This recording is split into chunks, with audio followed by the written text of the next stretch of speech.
don't like it when it smokes. That's not good. Okay.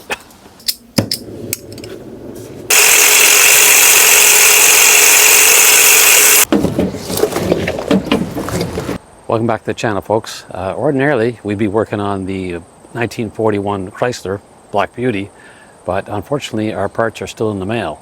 In the meantime, we're going to do a will it run on the 1946 Super Deluxe Ford Flathead V8, and that's our next project. In our last episode on this vehicle, we did a major clean out on the interior. There was a ton of vintage parts in there that we salvaged. We got the trunk open, which only had a spare tire in it. So luckily we were able to use that tire on the rear here, which had a really bad tire on it. So now we're going to move on to getting this thing running, or do our best to get it running. It's got a Ford Flathead V8, and it's been sitting many years. So let's get the hood open and get right to it. Typical of these cars, the hood latch release is actually on the inside, like more modern cars. And of course it's completely seized up, so we're not able to use that. So we've had to install a outside hood release, which works quite well, and it certainly is inconspicuous on this car. Let's get this hood open and see what we're dealing with. And exactly what we're dealing with, I'm not sure. I don't know a lot about these engines, but I do know it's a Flathead V8. And I believe it's a, for those who do know, it is a C59A.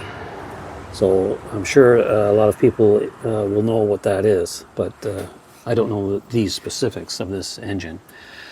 But I think our first step is going to be pulling the plugs, dumping some mystery juice in there, and just trying to get everything lubricated up, and then we'll see if we can crank this thing over and go from there. First thing we got to do here is blow off all this dirt off the top of the motor and around the spark plugs, and that way we're not getting any of that into the cylinders when we take the plugs out. So let's get that done.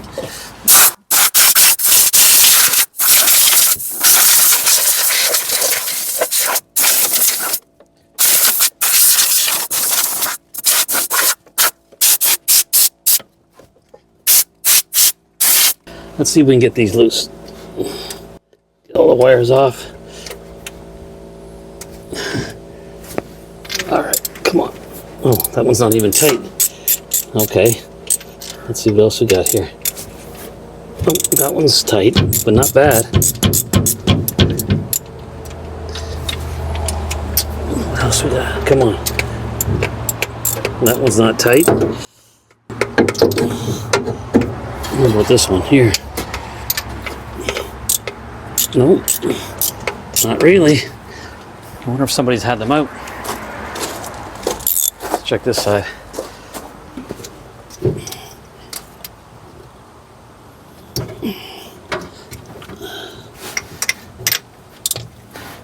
Oh, that one's a little bit tighter. Oh, that's tight. Yeah, okay. Some of them are a little tight. Some of them are a little loose. Come on. Okay. Not bad. Although, surprisingly, some of them were quite loose.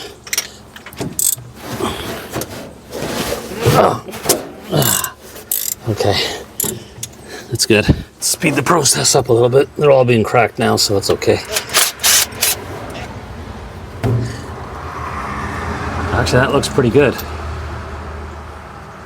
little bit of carbon, but that's not bad at all. I don't see any real oil fouling on that. Let's hope they're all like that.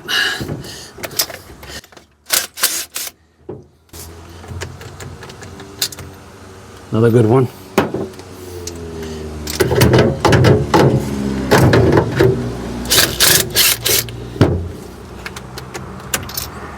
Yeah.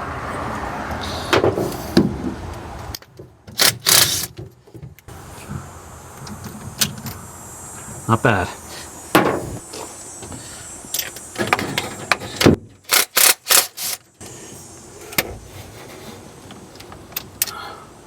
That looks good to me.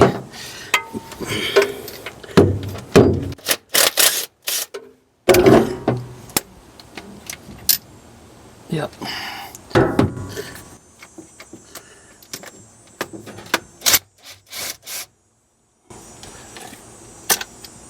Good.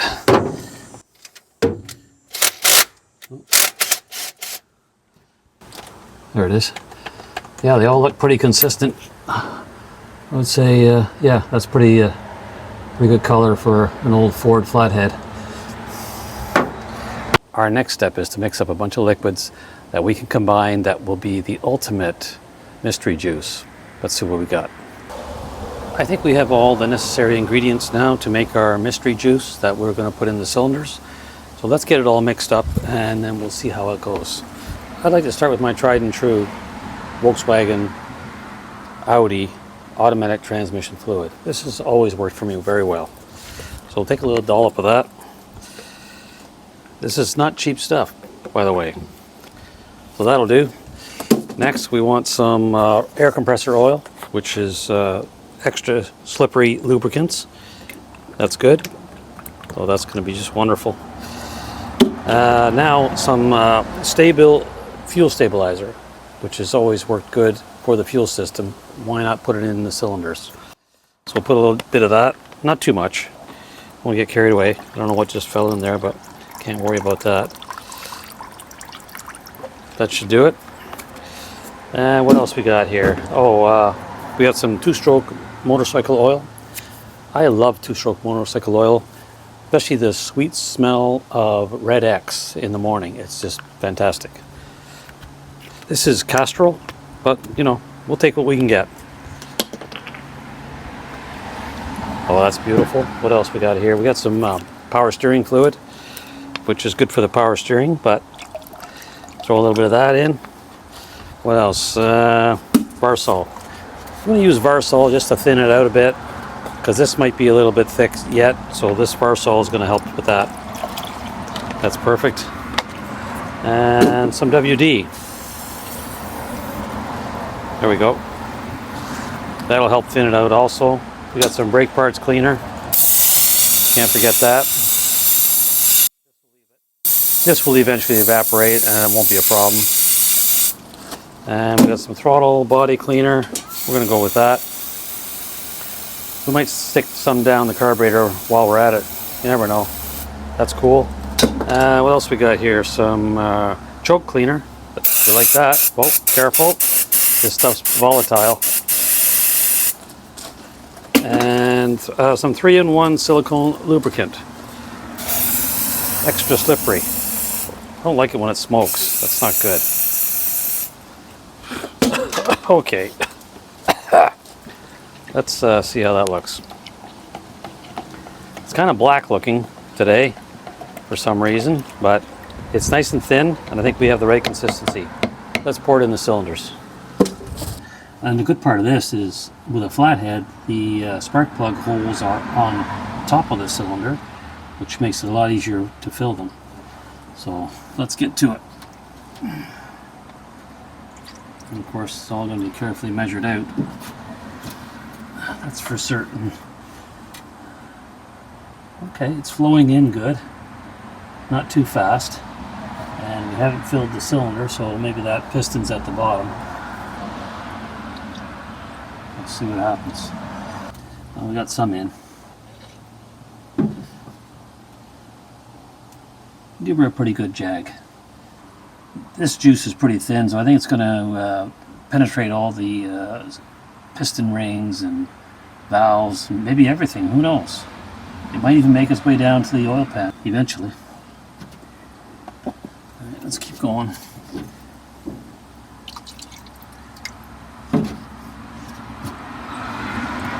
I do like the color, almost black, green black, and it has a fresh minty smell to it, which is very nice.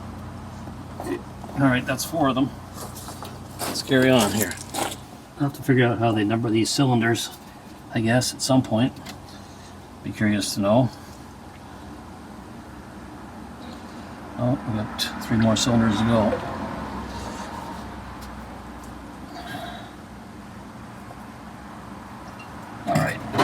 Put some in here. Just gonna make it here. And the last one. Hopefully we got enough. I'll tell you, that is some slippery stuff. I'm impressed. Well, that should do that. I think now we'll let that set for a while, let it soak in, and then we'll see about figuring out a way to try and crank this over. Maybe we can get on the crankshaft with a wrench or something. We'll have to figure out the size and then see if we can crack the engine over, because when I picked this vehicle up, the previous owner and I tried to turn it over just using the fan, and we thought maybe we moved it a quarter of an inch, but we weren't 100% certain. So we're going to have to see if we can get a wrench on there and just turn it over a bit, and then see if we can eventually get a few revolutions out of it. But in the meantime, that oil is going to soak in there, and it's all going to come together. I've been trying my best to get this socket on the end of that crank, but it is just not going to happen. There's no room on these. Let me show you what's going on. As you can see, there is very little room down in there to get this great big socket onto the crank. It just is not going to go.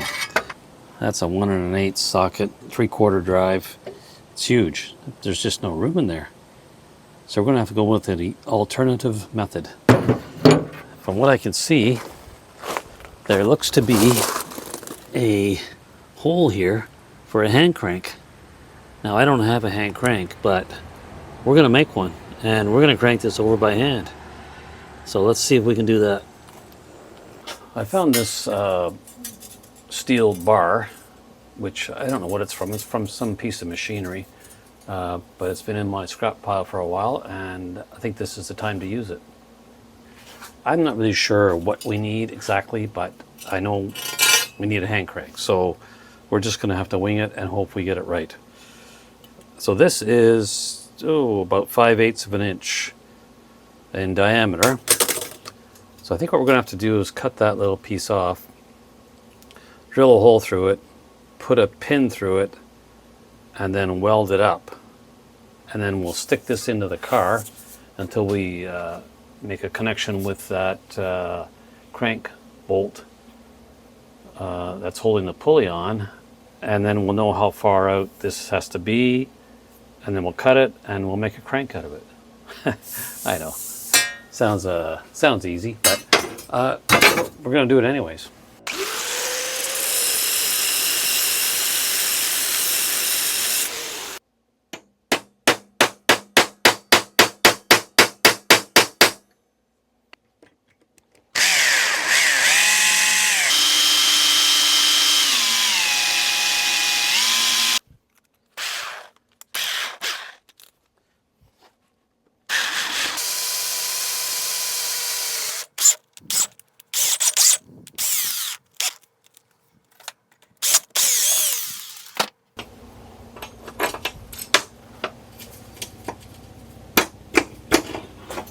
Okay, there's our pin.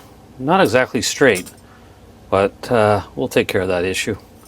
Now we'll just weld that up and see if it fits in the crank. We'll have to cut that off to the appropriate length, whatever that is. Yeah, we'll have to wing it on that one. Okay, let's cut that welded.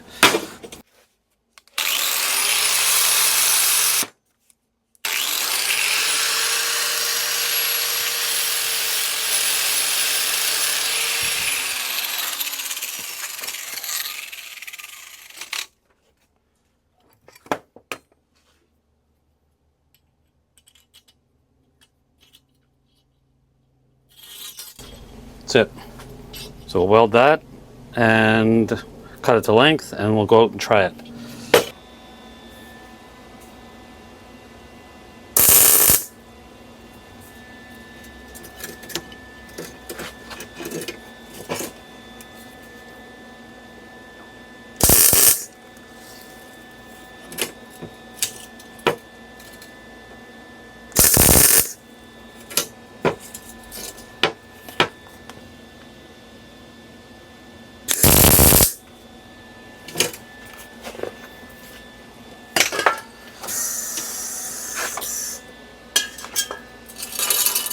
that's all we need to do is just tack it on there. And of course that doesn't look very straight because it's not straight. So we'll fix that.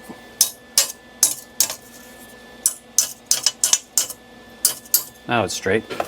Hopefully this is going to be strong enough. So now we got to cut it off to length. So that's approximately the size. So I'll mark that, and then we'll just cut it and we'll take it outside and make sure it actually works. Where's my marking utensil? Gone, stolen. Say I give up. All right, I found a marking utensil. And now we'll just mark this. That's the approximate diameter. Maybe there. And there. That should be plenty. That might be too much, but we can always make it shorter. So let's cut that off.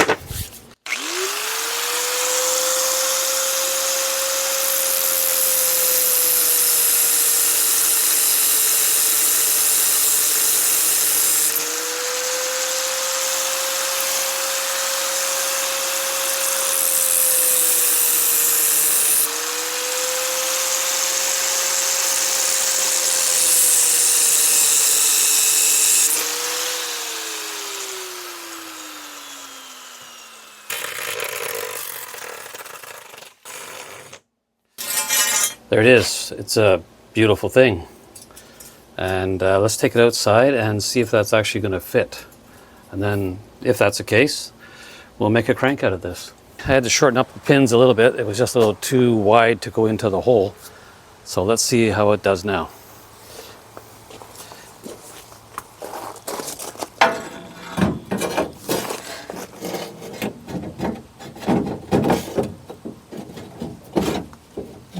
It's almost there. We're heading in the right direction. Okay, well, we're close. We're right close to the crankshaft end. Just got to get it to lock in. So let me play around with this a bit more and see if we can get it to go right all the way in and lock into that connector. So there's our crank right there. I just haven't been able to get it to lock into the snout yet, but I'm not giving up.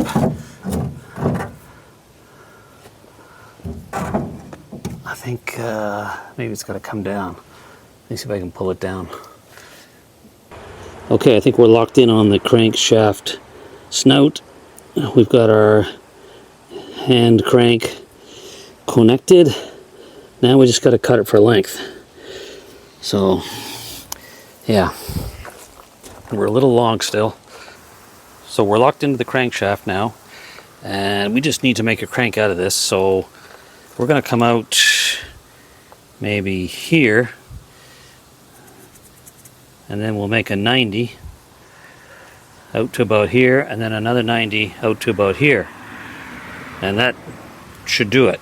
Well, let's take it into the shop and we'll bend that into the right shape, and we'll give this a shot. Maybe we can get this thing to turn over.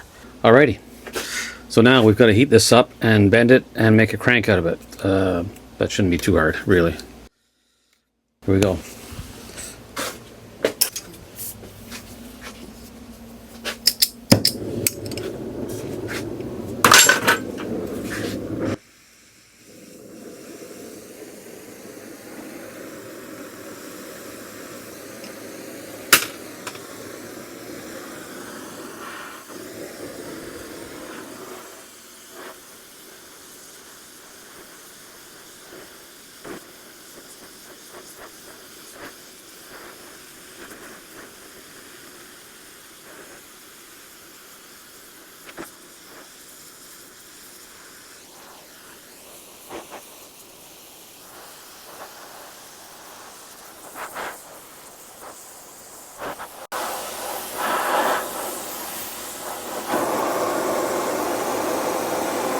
Okay, there's our first bend.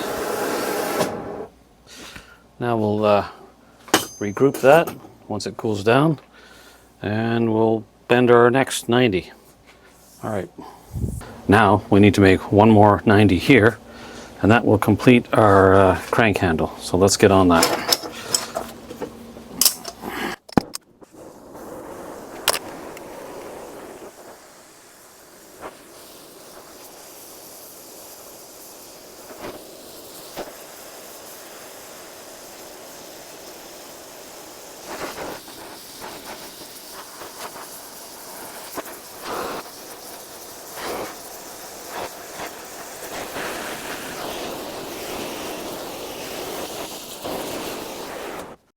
That looks pretty good.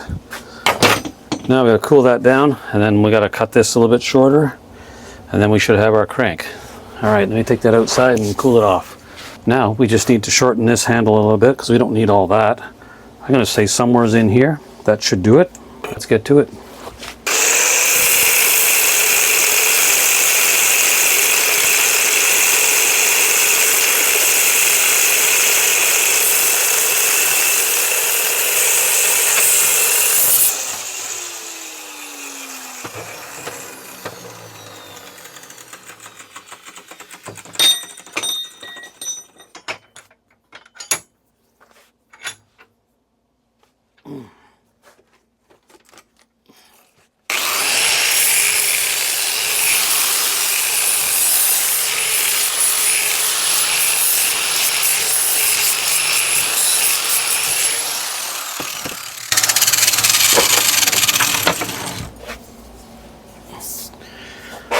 One 1946 Ford Flathead V8 engine crank handle, complete. Now we'll see if we can get this locked in and try and crank it over.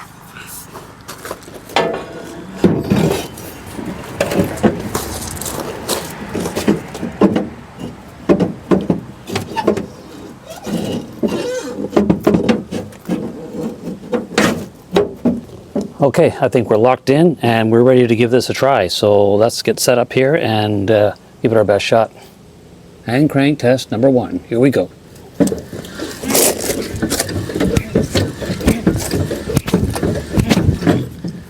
I didn't count, but I think that was 3 or 4 revolutions. All right, I don't see anything crazy going on. I didn't hear any bad noises. Let's have a look. Oh yeah, there's a bit of fluid come out these back cylinders here. That was good. I didn't hear anything bad. There we have it, folks. We've passed the first test. The engine's not locked up. It's not making any strange sounds. And we don't even need a starter motor. We've got this one. It's perfect, just like the old days. Next on the list, we'll see if we got spark. We'll get the carburetor working and maybe throw a battery in, see if we could actually get it to crank electrically. That'll be a change. And yeah, maybe we'll get this thing to fire up. Thanks for watching, folks. Catch you on the next one.